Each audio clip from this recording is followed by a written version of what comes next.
first of all, this was a really great movie.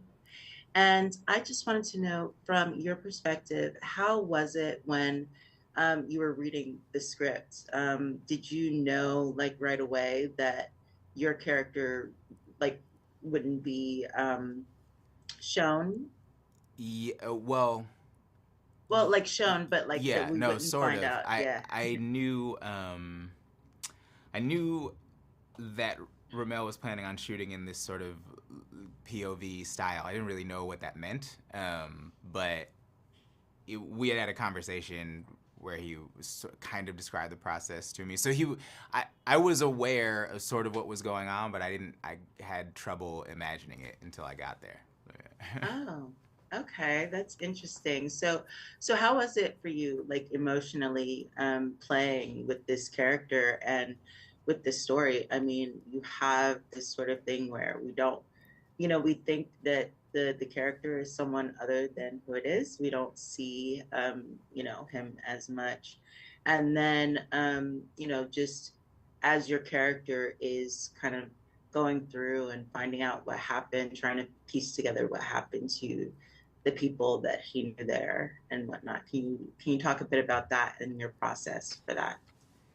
Yeah, I mean, I wanted to be able to do something that would allow us to suspend disbelief as long as possible, right? I wanted to not give away the turn immediately because I knew we were showing parts of the older version of the story like earlier in the film. So I was aware of that, but mostly for me it was just trying to build um, kind of build in as much of the effects of someone trying to move on from like an experience that should never have happened to him, Mm. and that and deal with sort of the remorse, the like survivor's guilt of it all, and then also the moments of joy. You know, he does find love out there, and he does like, and Mm. so yeah, I think just trying to walk with all of that honestly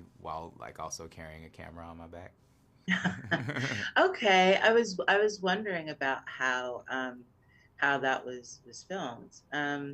So we don't have much time yet left, but I kind of have a two-part question then for that. Mm. Can you talk a bit about that, like staying in character while you have this camera on your back? And also, can you talk a bit more about well, I want to know how you felt about the character's life in general after, as he's going through and he has, this apartment and he's with, the love of his life, all of this stuff. Because for me, sometimes when I hear about things like this, I kind of expect um, people that have gone through these sorts of situations to sort of then become, they're going to be in politics, they're going to be like fighting, this kind of thing because Mm. they went through this. But instead, he kind of has like, a normal, quiet life. He is doing this thing, but he has like his own space.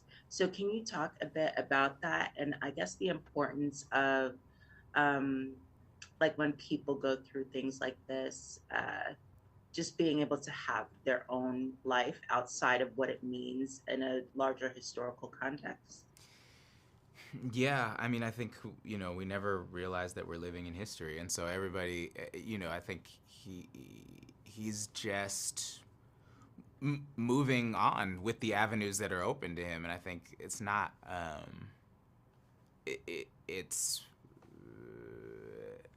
it's not uncommon, So, but he's trying to make choices that are gonna allow him to keep living, which it sort of is kind of who he's always been, but like with this new, with all of the weight of his experiences and all of this. So it's really to me, there's so much bravery in that, in Mm-hmm. just deciding to stay alive, to find love, to not become strung out like some of his other friends from the time who like there's actually a huge amount of courage in him for that.